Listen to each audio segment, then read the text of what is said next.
getting interviews is tough. And it's because it's so competitive, these minor 1% can make a difference. It's very much a coin term in sales, the 1%, the incremental gains. At a professional sports level, they all make a difference. So if you do these little things,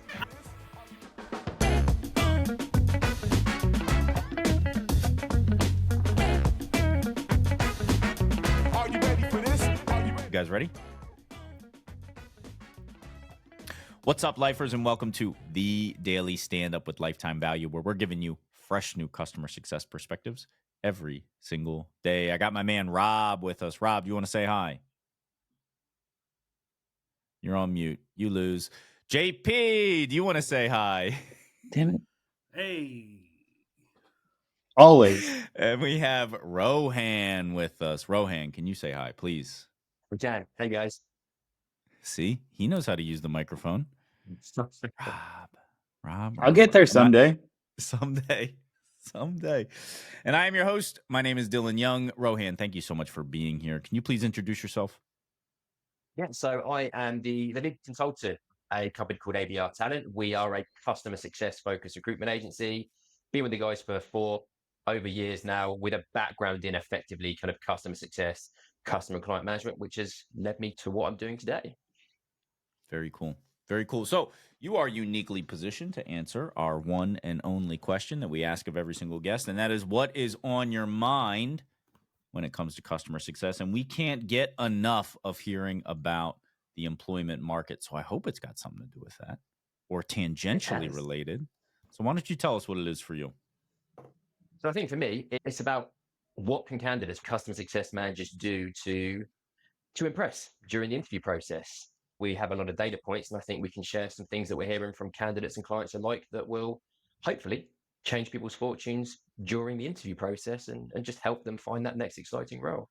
All right. You run into somebody at a networking event. They say, Rohan, I need one tip and one tip only. What do you tell them? Engage your audience. That's what the job is. You're a CSM. JP wins. What is that? Was that what you were thinking, JP, or you just think you're so charming?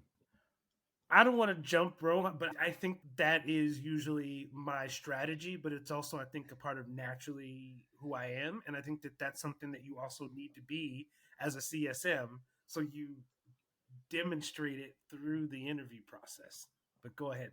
I want your perspective. Yeah, go a little deeper, Rohan. Tell us what else beyond that, or is it all sort of like thematic within that? Tell us a little bit more. It certainly builds from there. And I'm going to preface by saying that the market is hugely competitive. So a lot of people are just fighting for very few volume of role. And I will also preface by saying companies could do better to make this easier, but we're not here to focus on them. There's not enough time. So I'm going to focus on the candidates. But customer success, even sales, these are outwardly facing roles. Your primary job is to engage your market. So if throughout an interview process you are not engaging, that's all your potential employer got to base your ability to deliver the role on. So if you can't engage during a conversation, a face-to-face, an interview, a video call, how can those people who will be bringing you into the business and putting you in front of valuable clients be confident you're going to impress these guys? And that is a big portion of the role. So if you can't engage an individual during one conversation within an interview process, can you do it in front of a valuable client? What if somebody's more junior or struggles with this? What's your number one tip for how they can get better at it?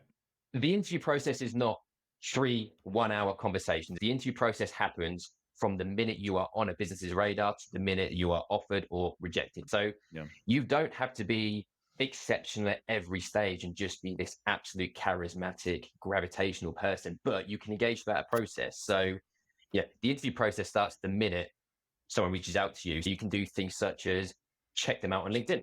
Doesn't it feel good when your potential candidate has checked you out on LinkedIn? You can do a little bit of stalking and see what they've posted, what they're interested in, and that can form part of your engagement. You've now got a bit of intel to actually talk to people on a person-to-person level as opposed to a candidate to employee level. So there's little bits when you're in the interview process. Send an email to say, looking forward to meeting you guys, just teeing up these little touch points that just make you a bit more human, but actually show how, if you were in a customer success role, you would engage. What's your engagement strategy? All these little bits are, they've checked in with the client before meeting. Awesome. They said, look forward to meeting you tomorrow. Awesome. They've checked me out on LinkedIn. I can see they've done a bit of research. Awesome. All those little bits that happen before you even walk into a video call or a face-to-face just show that you've got a decent EQ, you're a bit intelligent, you're going above and beyond, but you're engaging with an audience in a slightly more tactical way. JP, having gone through this recently, you were nodding along vigorously as Rohan was saying this. So I imagine you agree with a lot of this, but do you want to build upon it and talk, maybe add a little bit of color in terms of how you did this and added personality? Because I think that's key too. Everything, Rohan, you just said is awesome, but you've also got to add a little bit of your personal flavor to it, right? Yeah. So I'll say this: the barrier, I think, to a lot of people nailing this process is that they have too many things going in the kitchen. I talk to people and be like, "Oh my gosh, I'm like talking to like 10 roles I'm interviewing," and my first thought is like, "Oh my god, how did you get that many? Good for you." But then it's also like, do you know what you want? And I think that this is important to what a customer success manager does. When we get on a call, we're focused, we're prepared, we know what we want, we're prepared to sort of create a warm interaction, something that's going to really facilitate having some deeper conversations, things that are going to maybe allow people to let their barriers down, because we do want to get to what can be very sensitive information depending on the type of product and the type of customer that we have. And if you want to get in front of budget holders, these decision makers, if you want to go from not just having the tactical conversations, but also the strategic conversations, that takes a mastery of really knowing your audience and knowing how to deliver in that time space that you have. Sometimes I see people approach this as more of like, I'm just going to try to like survive this interview, and they're already exhausted before they begin because they're just trying to find a job. You can't be like that with your customers. If you give the impression that you're just trying to get through this client so you can get to the end of the day so you can move on with everything, people want to feel like you really put that effort in. And so for me, I'm not going to give away all my tricks. I'm sorry, I'm not going to give away. But there's definitely little things that I like to do, because if we live in, say, a digital age, there's lots of things that you can do to sort of present yourself, showing that you're in tune with the company. You can use your language to mirror the values that are on, say, a company's website. It makes you sound like you already work there, that you're the perfect fit, right? You're natural. So there's all these things you can do, but I think the barrier to this entry is if you got 10 interviews this week, good luck, buddy. It's going to be real tough to deliver that on each one. So you got to really know your audience in a deep way, not a shallow way. JP, I can't believe you're going to gatekeep your personal tips as though you're competing with these people for gigs. I don't know. Rob, follow me on LinkedIn for more tips and tricks. Rob, your experience as a hiring manager, how does this resonate? Any additional tips you want to add to the mix? To be honest with you, it's less the hiring manager side of the house than the side of me that remembers submitting hundreds of job applications and barely getting an interview. Mm-hmm. And this was a different time too. This wasn't even recent. It was the biggest blow I probably ever had to my self-esteem, to get turned down from so many jobs. This is like when I was coming out of college. I wish I had spoken to you guys back then, because it would have made me feel a little bit better. Like, I like what you said, JP, know what you want. That's really good advice. I'll come back to that. And what you said, Rohan, as well, about engaging. Although I swung and missed so many times. You guys know the scene from The Office where Dwight has the Rolodex and he's like trying to engage a client on a personal level. If you don't know, just go check it out. But like, I was just so bad at taking advice. I remember getting some advice like, you should mirror someone's body language. And I remember the interviewer like put his hand behind his head. So I'm like, okay, put my hand behind. And then the interviewer put his feet up on the table. I'm like, God, I got to do this too. It was so bad. I realized I couldn't separate the signal from the noise. I didn't know what to focus on. I was focused on all the wrong things. And what I learned is that, especially as I grew my career in customer success, and eventually switched sides to the hiring manager side of the table and interviewed just tons and tons of people, I eventually put together a sort of a rubric that I was hiring against. which I openly share with people too. Like if you're coming into the interview process, you're going to be graded not on whether you mirror my body language, but you're going to be graded on your communication skills, your persuasive skills, your technical and problem solving skills, your data analysis skills, your time management skills, your organizational skills.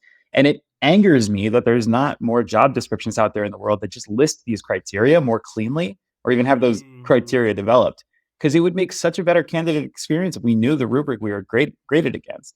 So for any recruiters that are listening to this, please be very empathetic to the candidate experience.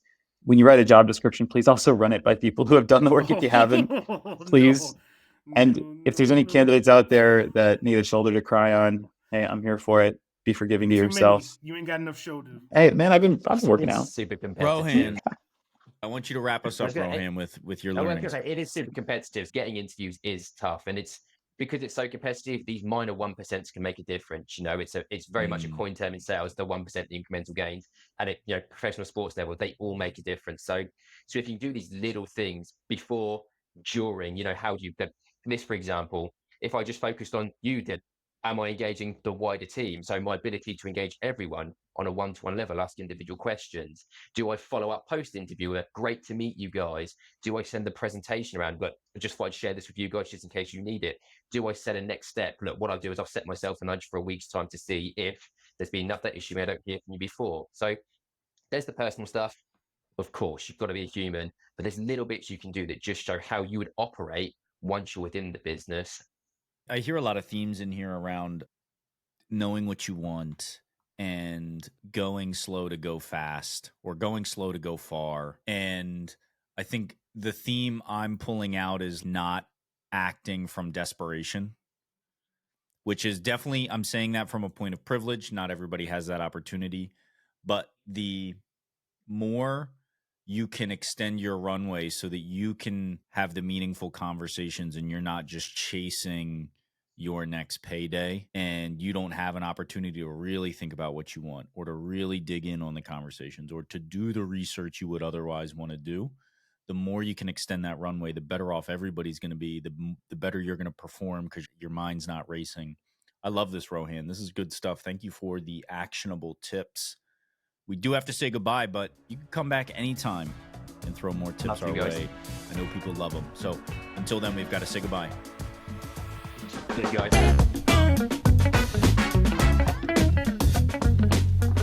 You've been listening to the Daily Stand-Up by Lifetime Value.